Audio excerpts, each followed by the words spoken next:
خاص کی وجہ سے اللہ کی وحدانیت پر ایمان لا چکے تھے۔ اور یہی وجہ ہے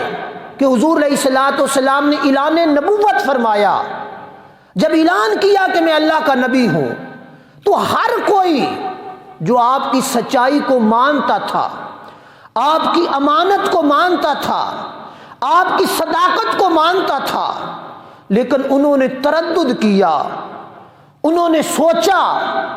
کہ ایمان لائیں یا نہ لائیں۔ سیدنا صدیق اکبر رضی اللہ تعالی عنہ وہ عظیم المرتبت شخصیت اور ذات کے مالک ہیں کہ جب ان کے کان میں یہ بات پڑی کہ حضور علیہ الصلوۃ والسلام اللہ کے نبی ہیں، بلا تردد، بغیر سوچے سمجھے، جنہوں نے اللہ کی وحدانیت اور رسول اللہ صلی اللہ علیہ وآلہ وسلم کی رسالت کی تصدیق فرمائی، وہ سیدنا ابوبکر صدیق رضی اللہ تعالی بغیر سوچے سمجھے۔ اور اس کی وجہ یہی ہے کہ وہ پہلے جانتے تھے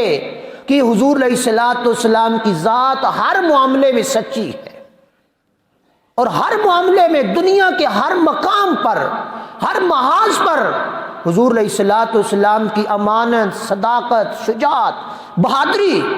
سامنے تھی۔ تو اللہ کی وحدانیت کے بارے میں نبی علیہ الصلوۃ والسلام کیوں کر جھوٹ بولیں گے؟ اس بنیاد پر سیدنا صدیق اکبر نے جو سنا کہ حضور علیہ الصلوۃ والسلام نے اعلان نبوت فرمایا ہے، دوسرے لمحے آپ نے اعلان کیا کہ میں اقرار کرتا ہوں کہ اللہ ایک ہے اور رسول اللہ صلی اللہ علیہ وآلہ وسلم اللہ کے سچے رسول اور نبی۔